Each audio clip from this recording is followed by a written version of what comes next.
It started, as most quiet revolutions do, not with fireworks, but with a silence so full it nearly collapsed under its own weight. He noticed her before she noticed him, on a rusted park bench at the far edge of campus, under the half-dead sycamores that never quite turned the right color in fall. She was not striking in the obvious way, not the kind that made young men trip over their thoughts. No, her beauty was quieter, smudged at the edges by time and life and disappointment, the kind you noticed only if you were looking for something that didn't want to be found. She had one foot tucked beneath her, a pen clenched too tightly in her hand, and a notebook open but blank. That was the hook, the empty page. Something about it made him stop walking. Maybe it was because he understood that look, someone staring at something they were too afraid to start. Julian had no business stopping. 22, third-year philosophy major, headphones dangling from his neck, worn-out copy of Camus in his back pocket. He was late for class, though time had never meant much to him anyway. He didn't ask himself why he was drawn to her, only that he was. She looked like a question, and Julian had never been able to leave one unanswered. He sat down 4 feet away, far enough not to intrude, close enough to disrupt. She glanced sideways at him, the way people do when they want to pretend they haven't noticed you yet. "You always right here?" he asked without preamble, turning just slightly toward her. She blinked, startled but not annoyed. "Sometimes. Looks like today's not one of those days." She looked at the notebook like it had betrayed her. "It happens." There was a pause, but it wasn't empty. It was the kind that waits to see if anyone's brave enough to fill it. He leaned forward, plucking a red leaf from the ground and twirling it slowly between his fingers. "You look like someone who used to write poems about leaves. Before you started hating them." Something in her eyes twitched, a wince, a flicker of pain or recognition. He'd guessed something right. "We're too close." "I used to," she said slowly. "Write poems. Not about leaves." He nodded, grinning just slightly, not in victory, but in warmth. "I was close." She allowed herself a breath of a smile, and for a moment Julian felt the air change between them. "Julian," he offered, watching her. "Not a poet, just a reader. And sometimes interrupter of women who look like they need someone to tell them the world's not quite as terrible as it feels." "I never said it was terrible," she said, but her voice betrayed her. "You didn't have to." She paused again, looking at him. She was older, obviously. Not old, not worn, but older in a way that wasn't just years. Her age was in how she watched people, in how she didn't rush to fill silences, in how her posture dared you to disappoint her because she already knew you would. But her smile, when it came, was none of those things. It was crooked, almost shy, as if it hadn't been invited to a party in years and wasn't sure how to act. "Eva," she said finally, closing the notebook. "Not a poet anymore." He nodded again. "Not yet," he corrected. "Not anymore" is just another way of saying not yet, when you're still breathing. That's when it happened, the unexpected gesture. He handed her the red leaf, the one he'd picked up absent-mindedly. But instead of giving it to her like a child presenting a gift, he tore it gently down the middle, handed her one half, and kept the other. "A promise," he said, "that the next time we talk, you'll have written something. Doesn't matter what." She stared at the torn leaf like it was made of gold. Then something passed across her face, not quite amusement, not quite wonder, but something Julian couldn't name. And then, there it was. Her first genuine smile in years, small but real, cracking open like morning through a dusty window. She said nothing, just took the half leaf and tucked it into the notebook before slipping it into her bag. She stood up, brushed imaginary dirt from her skirt, and gave him a nod that felt heavier than any goodbye. "Tomorrow," she said. And then she walked away, leaving Julian with half a leaf and the sudden sense that something had begun, though he had no idea what. Eva did return the next day, though she did not sit as quickly. She stood beneath the same half-dying sycamore, her fingers closed tightly around something in her coat pocket, her gaze flicking left and right like a fugitive choosing the safest path to betrayal. Julian was already waiting on the bench, one leg crossed, a sketchbook open in his lap, not drawing, just pretending to. When their eyes met, something shifted, not warm, not electric, but tense. The unspoken weight of having remembered. She sat down without speaking. Slower this time. Still graceful, but careful, like she knew how quickly anything tender could be crushed by the wrong word. Julian broke the silence first. Did the leaf keep its promise? Eva pulled out the notebook and handed it to him. One page was filled. Not poetic, not neat. Raw, almost angry. Lines about windows that don't open and doors she chose not to close.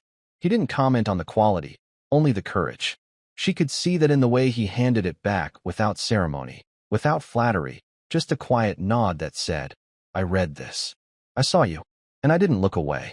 But even as their ritual grew, half an hour here, 40 minutes there, words traded like illegal currency. The distance between their lives hardened into terrain not easily crossed. Julian's friends didn't know about her. How could they? He tried to explain once. To Ryan, his roommate with a beer gut and a heart of gold. That age didn't work the way people thought it did when two minds met in private. That Eva understood things the rest of the world didn't bother to ask. That being with her felt less like breaking rules and more like discovering new ones. Ryan laughed and asked if Julian was writing his thesis on cougars now. That ended the conversation. Eva had her own shadows. She lived 15 minutes off campus in a townhouse she didn't decorate, surrounded by people who pruned their hedges twice a week and whispered if your recycling bin was too full. She worked remotely as a legal editor for a firm she never spoke about and had an ex-husband who sent birthday texts to their now-estranged daughter. The neighborhood was the kind that smiled with its teeth and gossiped with its eyes. People like her didn't date men half their age. They hired them for landscaping or ignored them entirely. Still, their conversations bled beyond the bench. She gave him her number, hesitantly. He texted her quotes from forgotten philosophers and terrible pictures of the vending machine snacks he ate during all-nighters. She responded with half-finished poems and exactly one voice memo, her voice low and tired, reading the first stanza of something that sounded like a goodbye. They were never physical. Not at first. That part came later, after the tension grew so thick that even silence became foreplay. But in this act, it was still about connection, not lust. The danger wasn't in what they did, it was in what they didn't say. And then the letter arrived. Eva found it taped to her front door one morning.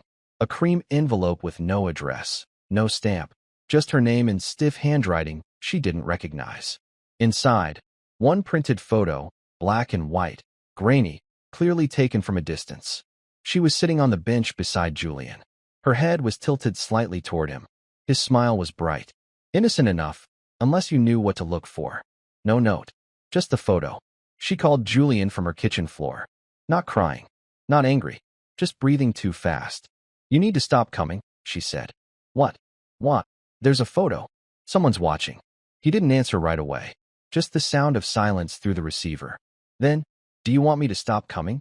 Another pause. No. Then I won't. Julian. I don't care who took it. Let them take another. I'm not afraid. You should be, she said quietly. Because I am. They didn't meet for 3 days. In that time, the campus murmured. A vague whisper started in the sociology department. Something about one of the assistants fraternizing too closely with a professor's older sister. A bad joke at a party. A not-so-innocent question from a teaching assistant who'd seen Julian at the park. He lied easily. Said it was a mentor. Someone helping him with a personal essay on loss. And then he blocked out the noise and showed up anyway. Same bench. Same tree. The notebook between them now had 2 sets of handwriting. Eva said nothing for the first 10 minutes. Then, finally, you're too young to ruin your name over something that can't last. Julian's smile didn't flinch. I'd rather ruin my name than regret not trying. That was when she kissed him. Not gently, not tragically. Not like a woman longing to be saved. Like a woman who understood how rare it was to be wanted without being owned. It wasn't the kiss that changed things. It was everything that followed. The way her hand found his in the dark without permission. The way he started measuring his weeks by when he'd see her instead of when assignments were due.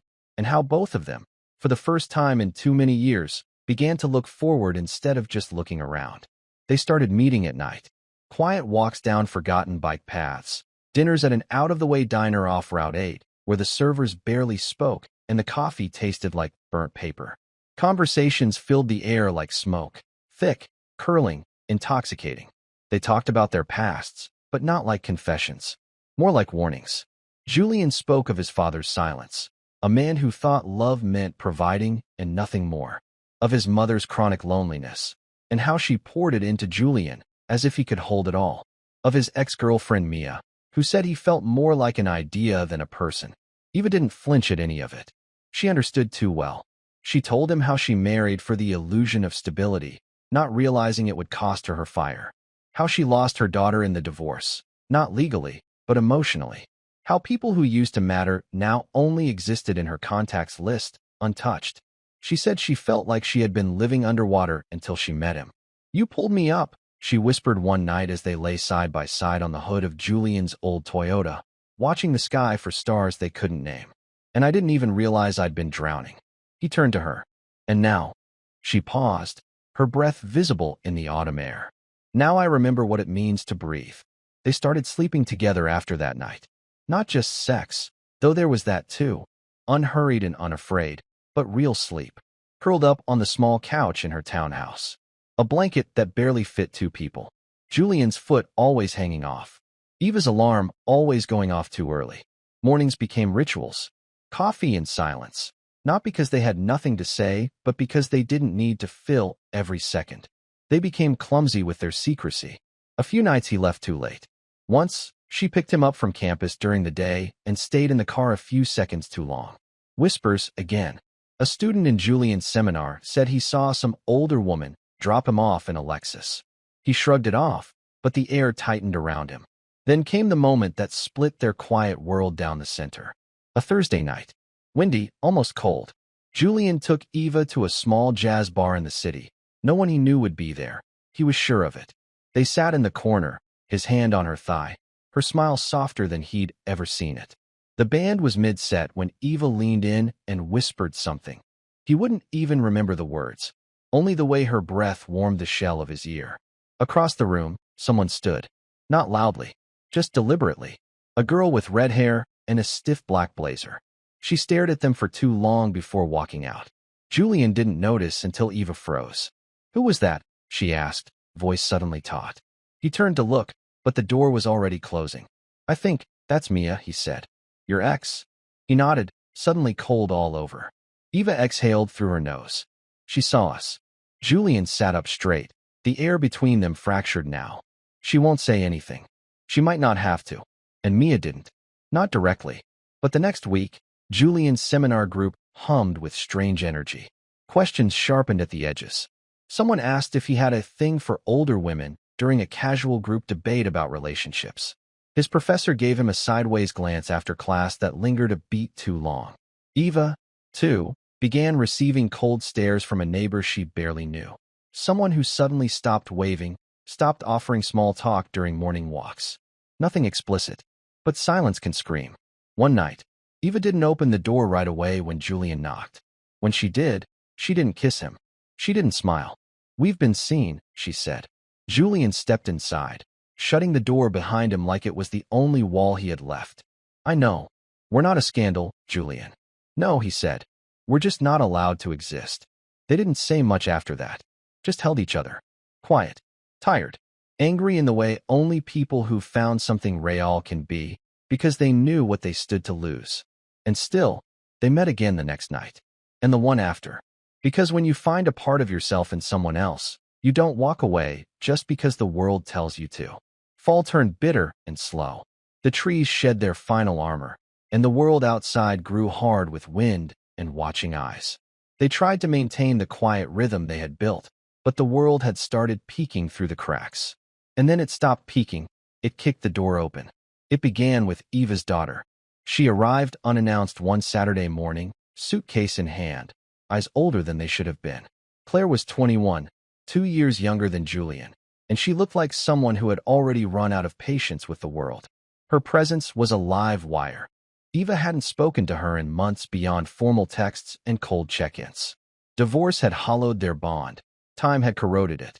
But there she stood, on Eva's front step, with a look that said, "I'm here because I had nowhere else to go, not because I forgive you." Julian wasn't there. Not at first. Eva let Claire stay in the spare room. For 3 days, they avoided anything meaningful. Dinner was quiet, small talk forced. Eva kept the notebook with Julian's writing tucked deep in her desk. Every time her phone buzzed, she checked the room first before reading. Then Claire found the photo. It had been stuffed between books on Eva's shelf, probably during a panicked cleanup. The grainy one. The bench, the closeness, the truth in the shadows. Claire held it in front of her mother like a court summons. Who is he? Eva stared at her daughter for a long time. Her mouth opened, then closed. Someone who makes me feel like I still exist, she finally said. Claire dropped the photo. He looks my age. He's 22. You've got to be joking. I'm not. Claire laughed. Harsh, not amused. Jesus, Mom. You're actually sleeping with him. Eva didn't answer, and the silence was confirmation. You didn't even try with Dad. You let everything rot. And now this. It's not like that. No? Then what is it? It's something real. Something that didn't ask permission to happen. Claire turned away. That's disgusting. And then she left. Slammed the door. Didn't say where she was going. Eva called Julian that night, voice shaking. She knows. He came over an hour later, through the back door like a fugitive. They didn't talk much, just sat on the kitchen floor, her head on his shoulder, the air between them filled with unspoken dread. 3 days later came the real unraveling. Eva was invited to speak at a legal conference. Nothing major, just a panel on digital rights and editing practices. Julian came. He shouldn't have. They both knew it. But after the week they'd had, the need to anchor themselves in each other was stronger than their fear. He wore a blazer that didn't fit, sat in the back of the room, watched her command the space like she hadn't in years. And for a moment, he saw her not just as Eva, but as the woman she used to be, powerful, clear, magnetic. She saw him too, standing alone after it ended, hands in his pockets, eyes on her like she was gravity itself. They smiled, and then the moment was shattered. Claire was there. No warning. Just appeared in the conference room doorway like a verdict. She walked straight to the stage, cutting through the fading applause. Do you want to tell them, she asked, loudly, that you're sleeping with a college student, or should I? Gasps rippled. Someone dropped a phone. The moderator froze mid-sentence. Julian's heart stopped beating. Eva didn't move. She looked at her daughter with something between grief and defiance. Then, clearly, into the microphone, she said, This is my daughter, Claire. And yes, I'm in a relationship with someone younger. His name is Julian. He's 22. He's a student. And he's the only person in years who has made me want to write again. Silence reigned. No applause. No outrage. Just stunned faces processing a truth they weren't ready for. Claire walked out without another word. Julian didn't leave his seat. He didn't speak. But later, in the parking lot, Eva found him leaning against her car, face pale, hands shaking. They'll come for you now, he said. They already have. I mean more than whispers. Articles. Maybe worse. She took his hand. I'm not ashamed of you. I don't care about shame, he whispered. I care about you. She kissed his knuckles, then his forehead. We don't get to hide anymore, she said. And they didn't. From that moment on, the question wasn't whether the world would find out. It was whether they would survive what happened after it did. It didn't unravel all at once. That's not how real things end. They fray, piece by piece, quiet and cruel, until the final thread goes so easily it feels like betrayal. After the conference, there was noise. An article in the university paper. A blurred photo in the header, titled Power, Age, and Campus Boundaries. Where's the line? Even though Eva wasn't faculty, even though Julian wasn't her student, facts didn't matter. Perception had already taken root. Some faculty stayed quiet. Some whispered in the open. One of Julian's professors, who used to call him the sharpest voice in the room, now avoided eye contact. He lost a graduate mentor. A scholarship quietly evaporated, no official reason. Eva, on her end, was asked to consider the optics of any public-facing event she represented. Her work hours became remote. An unspoken exile. Emails from colleagues grew formal and sparse. The panel invitations stopped. But the worst wasn't outside. It was in the quiet shifts between them. Julian started canceling nights. Paper due. Too tired. My friends are dragging me to some party. Eva didn't ask twice. She knew what it meant. He was tired of explaining them. Of carrying the weight of her across campus like a badge that kept turning into a target. Eva, too, began pulling away in small ways. She stopped writing in their shared notebook. Her texts grew shorter, more factual. She never asked him to stay the night. She didn't want to watch him leave anymore. They fought once. In her kitchen. Nothing dramatic. Just raw. I'm not ashamed of you, he said, jaw tight. But I can't breathe with the way people look at me now. I never asked you to carry this, she said back. her voice low. You didn't have to. I wanted to. But I'm not sure I can anymore. She nodded, silent, understanding, and breaking at the same time. They made love one last time that night. Without words. No promises. Just skin and breath and memory. He left before sunrise, the door closing softly behind him. Weeks passed. They didn't speak. Winter came early that year. Then, one day, Eva received a letter. It was handwritten. From Julian. Eva, I didn't know how to say goodbye, so I didn't. That was cowardly. I've never wanted to leave you with silence, but I also didn't want to speak like everything wasn't changing. Because it is. I keep trying to write about you. I fail every time. Maybe because nothing about you feels like a story that should be told. It feels like a secret that made the world briefly bearable. You were never my mistake. You were my moment. The one where everything slowed down and made sense. You reminded me I wasn't invisible. And I hope, wherever you are when you read this, you feel the same. We are not built for the world we're in. Not because of who we are, but because the world still doesn't know how to let people love beyond its lines. If I see you again, years from now, I hope I still know your eyes. I hope you still smile like that. I hope you've started writing again. I hope I'll be brave enough to say your name out loud. Always. Julian. She read the letter in her kitchen, standing, motionless. Then she folded it neatly, placed it in the back of the notebook they once shared, and she wrote a single line beneath it. Not all love survives, but some of it stays. She never heard from him again. But sometimes, when the wind was right and the leaves started to fall the wrong color, she sat on the old bench under the sycamores, notebook in her lap, half a red leaf still pressed between the pages.